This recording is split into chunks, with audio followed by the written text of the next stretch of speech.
Hello. Can you tell the holidays are here? Yeah, really? Can you tell? Also, I'm wearing red. I never normally wear red, not real red. But in honor of the season, here we are, red. And I would say hello from sunny San Diego, but it's not sunny. In fact, it's stormy San Diego today. So, hello, my friends from stormy San Diego. Welcome to the last show of the year.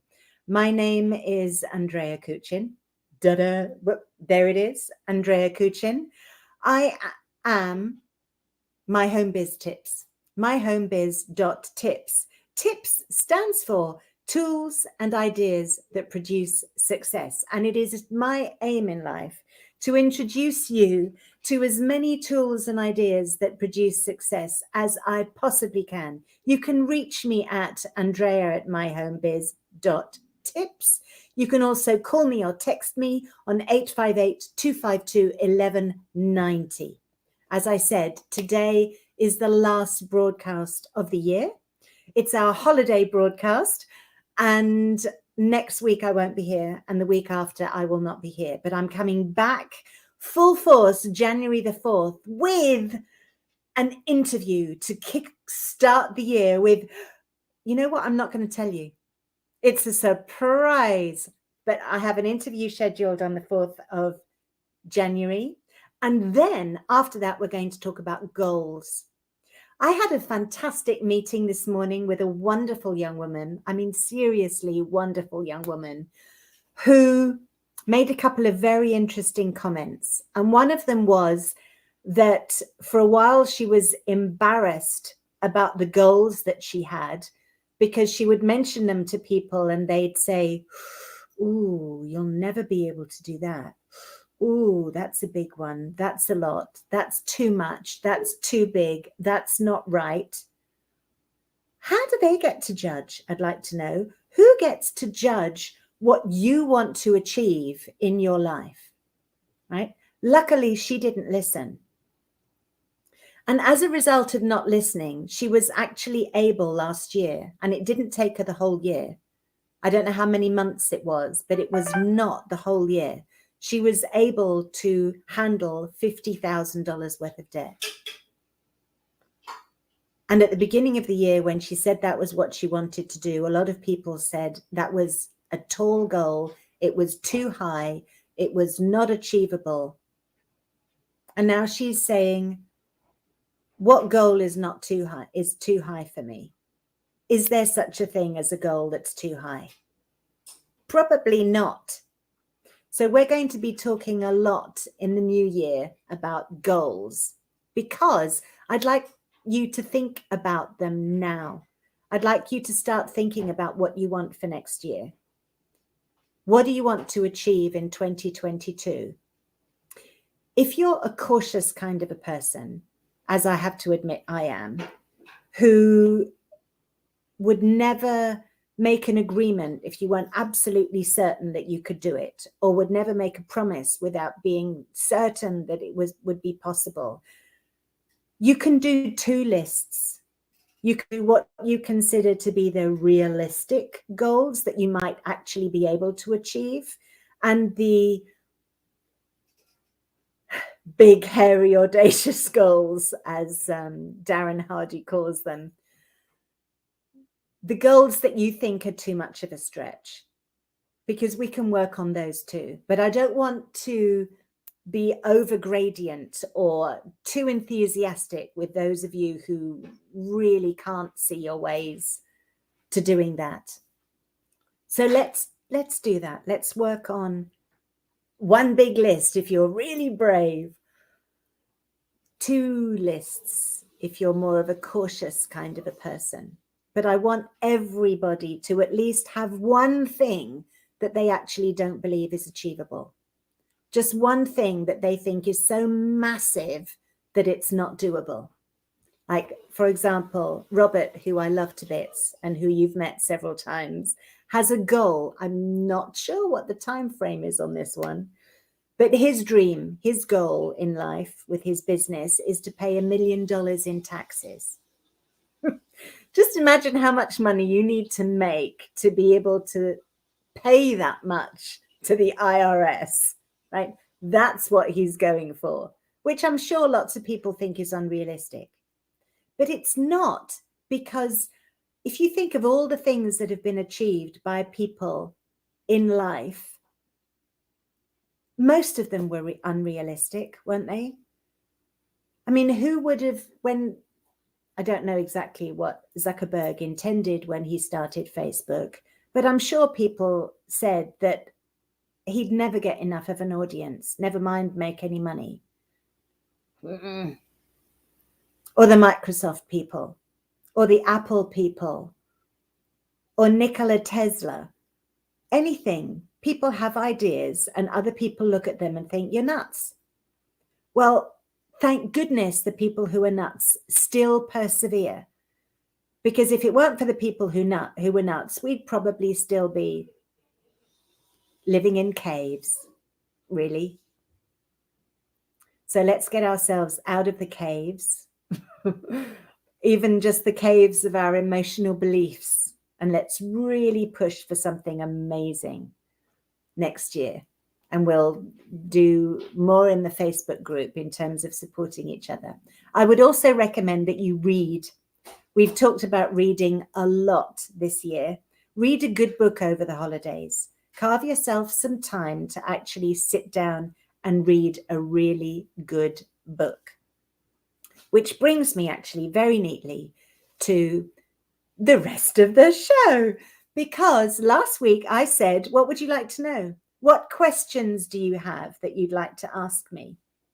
And I now have a list of questions on my phone, which I'm going to go through. And the first question is, what's your favorite book? Well, I'm going to assume that that means in terms of business books. I know I talked last week about reading fiction as well, because it helps with your imagination. But I'm sure that that wasn't what was on the agenda. But if it was fiction, I love Harry Potter. I read them as an adult, obviously. And I do love those books. And I do love all sorts of books about wizards and warlocks and witches and magic and stuff. So the Tolkien books I love as well. There's an English author called Saki, S-A-K-I, similar to Oscar Wilde. Amazing humor. Love his work as well. Love Oscar Wilde. Love Conan Doyle, because I love a good detective story. Some of the medieval fiction at the moment that's relatively new, Sansom writes it, and an English chap, I think his name is Andrew Taylor. All that kind of stuff. Absolutely love it.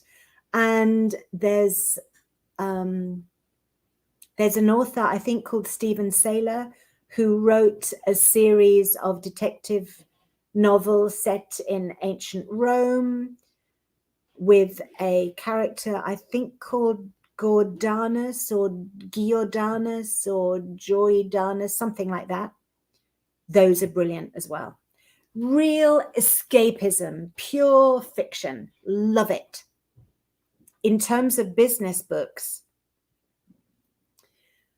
I have to say pretty much anything that was written by Brendan Burchard or Brendan Burchard, I'm not sure how he pronounces his name.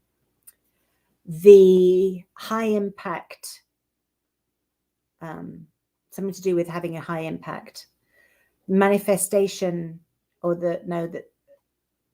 oh dear, I'm doing really badly at this, aren't I? I should have written a list in advance. He wrote a book called The Golden Ticket, which is, it's a fictional story about achieving your dreams and your goals. Then he had something about, I think it was something to do with Manifesta. It was a little black book that was all about how to do things and how to get things done. And then there was the high performance. That's right, high performance. And there's a diary, a calendar that goes with that, which is absolutely awesome. Some of you may know that I'm really into calendars and planners because of the planning aspect of it, because everything rests on your planning, your ability to plan well. Everything rests on that. So that's really important as well. So I look for those too. And there are the best life planners.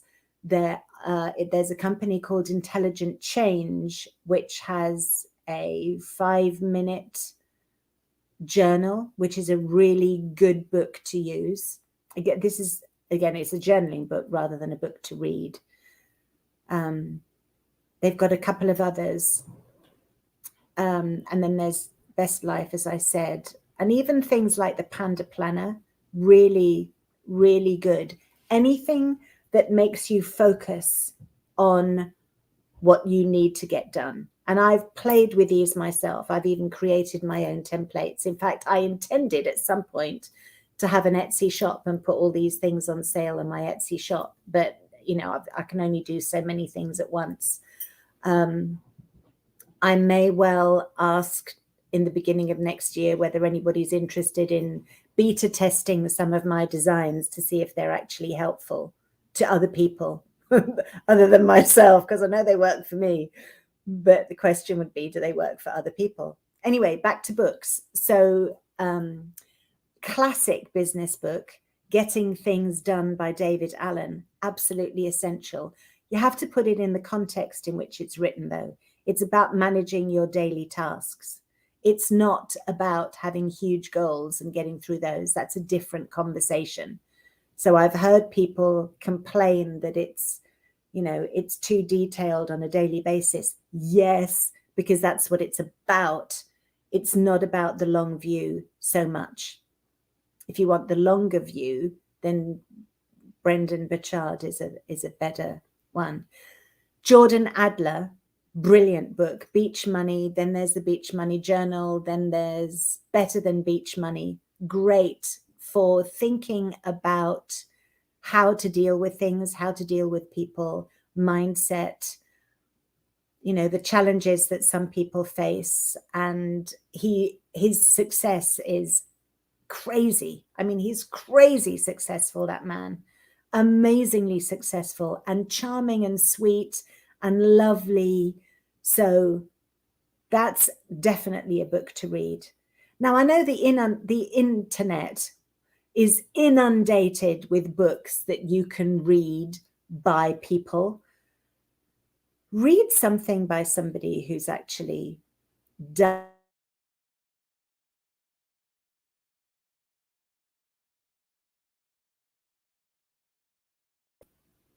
Woo. That was a mini blackout. Can't remember the name of her book, but I interviewed her on my Mama Millionaires series once, and it's something to do with prosperity. Brilliant book. Also, again, all about magic, The Magic of Bending Time, I think, by Britt Bolnick, another great book.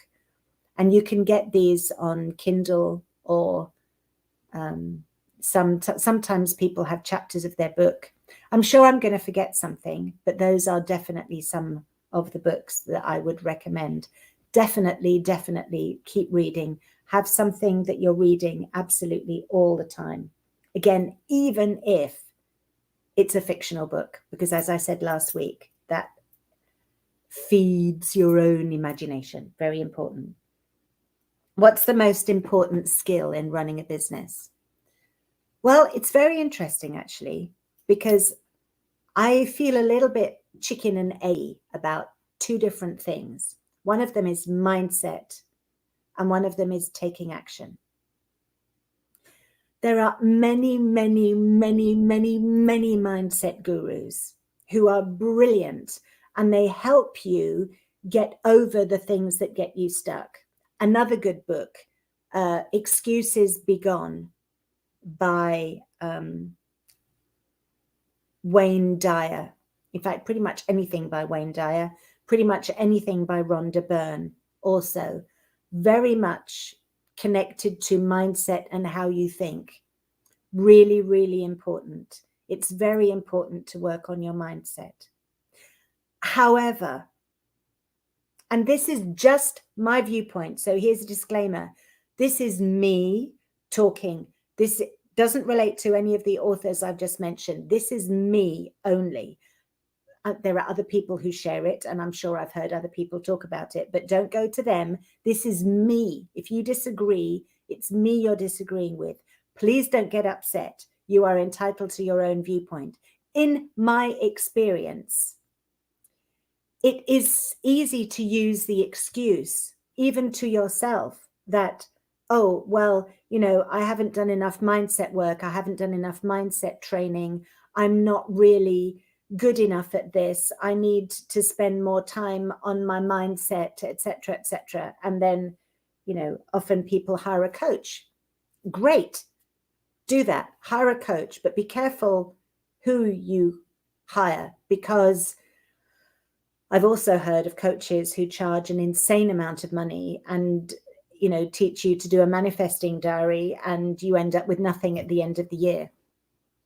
So as much as it's important you are feeling, I think it must be the weather interrupting this broadcast. That is, I'm assuming you're seeing the black screens too. I'm still here.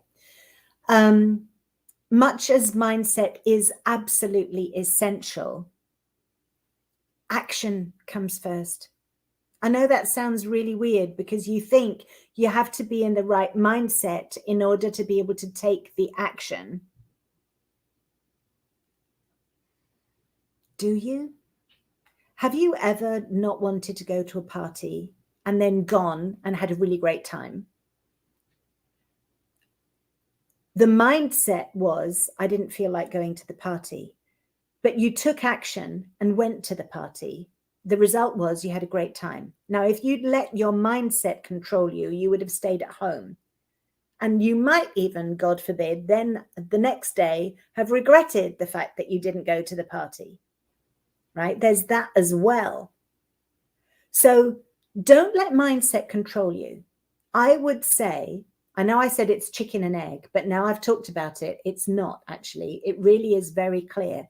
It's action first. It's always action first, because even if you don't feel like it, taking some kind of action will change your mindset, and that will enable you to do whatever it is you need to do. And the action can be really simple, like jumping up and down, doing some star jumps, singing your favorite song really loud, going outside and looking at a blue sky or a beautiful tree, or standing in the rain and getting soaked.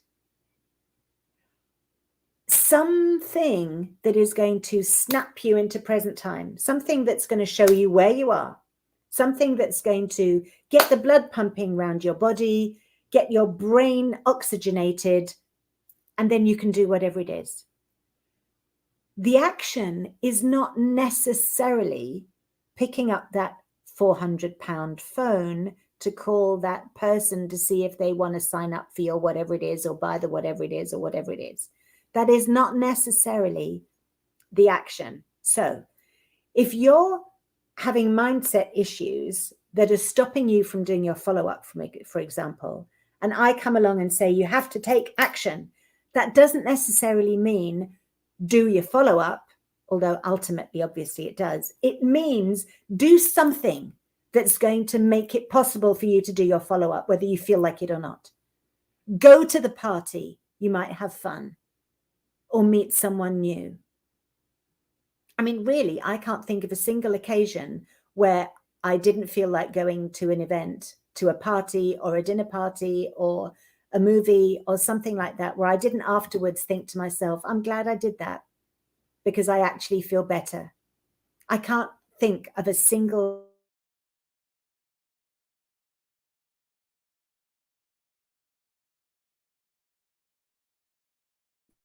And here we go again. Okay. So the most important characteristic or skill, because I think sometimes I'm not sure whether it's a characteristic or a skill, is being able to take action regardless of how you feel. And then the second thing you need to have is a positive mindset. Absolutely, definitely essential. What's the most important marketing tool? Okay, so marketing tools are my big thing. I'm talking about marketing tools all the time. The most important is a CRM, which is not a customer relationship management system, because your customers are already in your business. And we focus sometimes too much time on, well, no, we don't. You can't ever spend too much time on your customers. But we get caught up with looking after our customers, which stops us from growing our business. So it's actually a contact management system. A contact management system. You could even call it a contract management system, because your contacts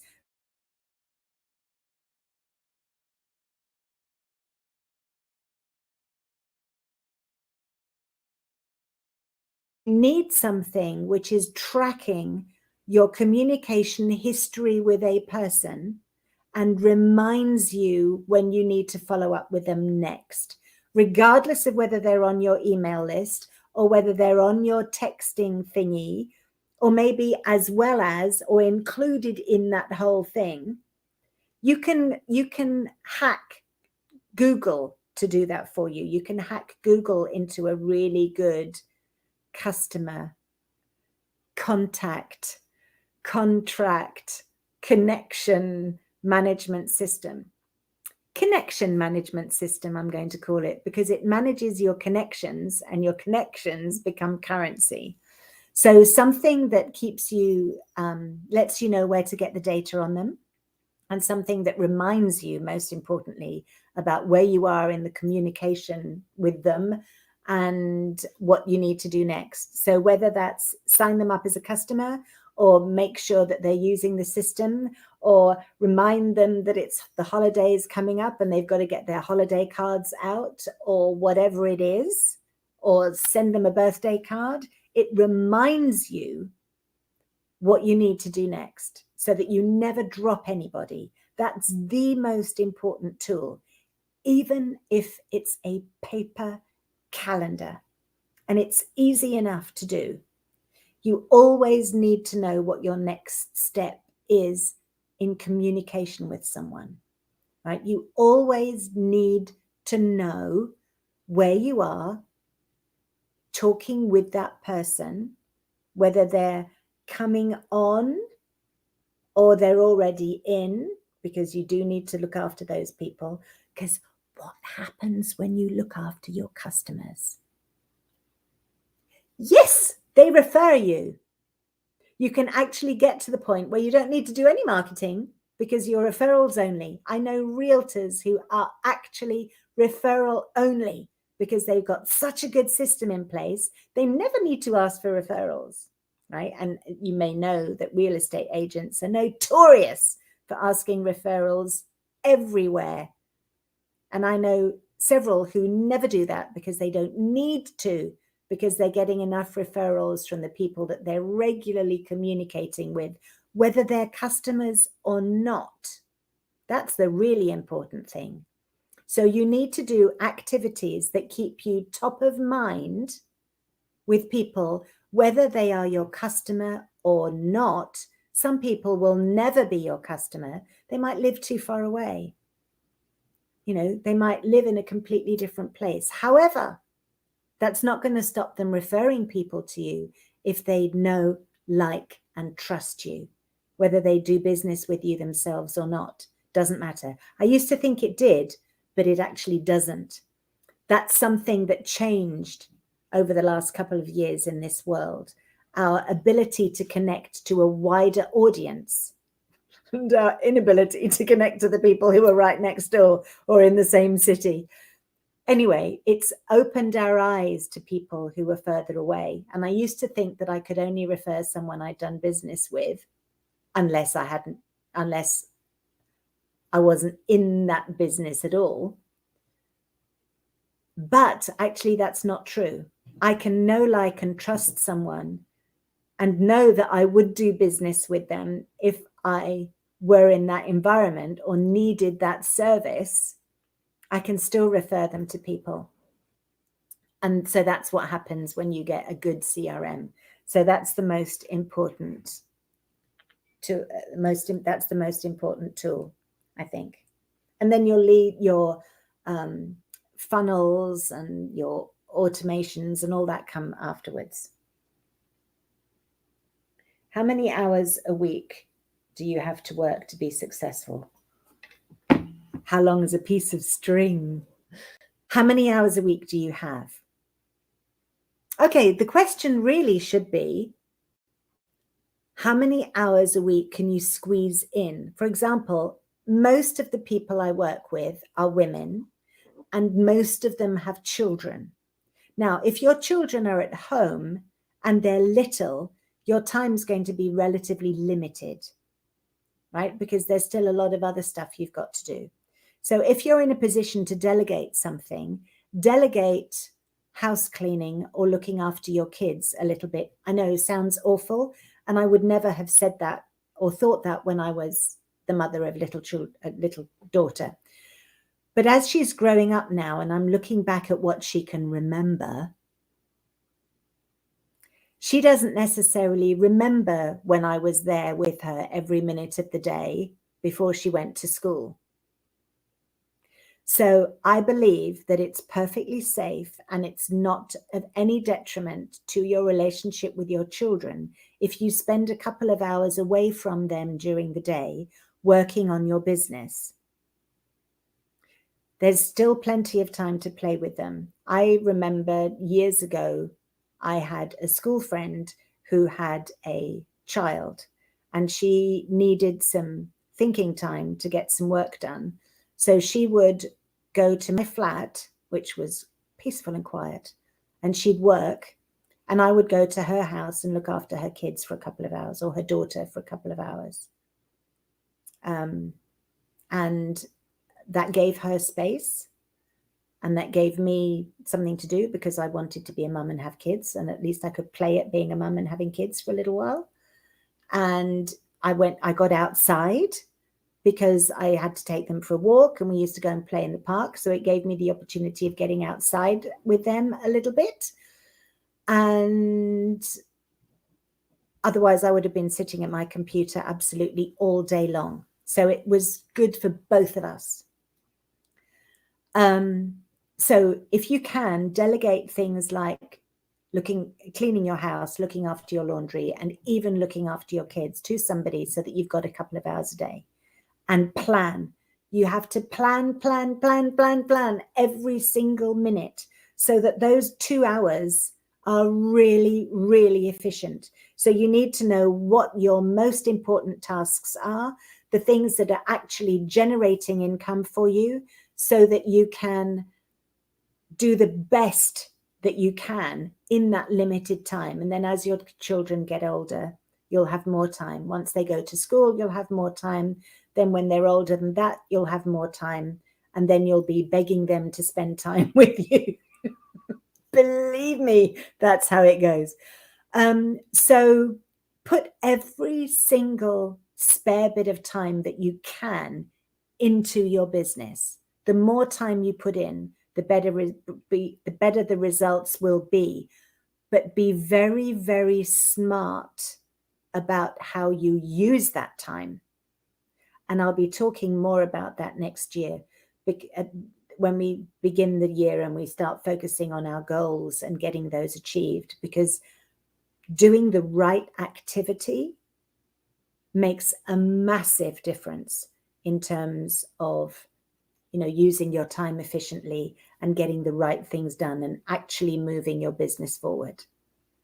Right. So I'm very aware of the fact that these shows are supposed to be relatively quick, and it's not my plan to sit and chat for ages and ages and ages. So I'm not going to answer any more questions today. I'm going to say goodbye, and I'm going to love you and leave you and wish you the most amazingly wonderful holidays and every success and prosperity more than you wish yourself in 2022.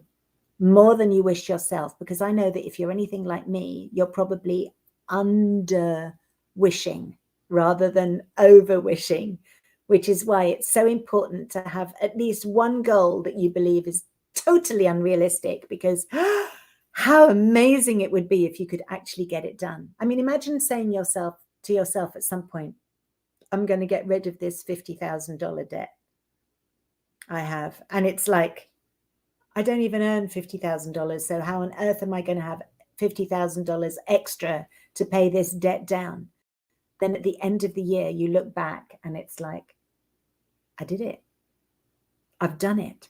Can you imagine how good you would feel about your ability to do stuff, to get stuff done?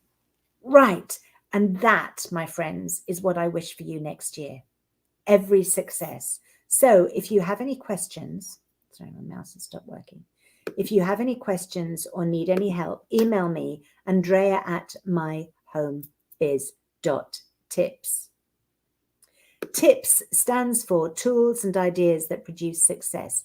That's my big thing. You can text me on 858-252-1190. You can even book an appointment with me at calendly.com, Andrea Kuchin. Calendly.com, Andrea Kuchin. My love to you all this holiday season. I wish you well. I hope you have lots of fun. I hope you get to really hug in real life people that you love. And I will see you here on, what is it? The 4th of January, 2022. And we will really come in strong, because we're going to spend the holidays feeding our imagination, feeding our souls, and deciding what we want to create next year. Big kiss. See you soon. Bye-bye. Let's put, where am I doing? What am I looking for? I'm looking for my outro. Here we go. Outro.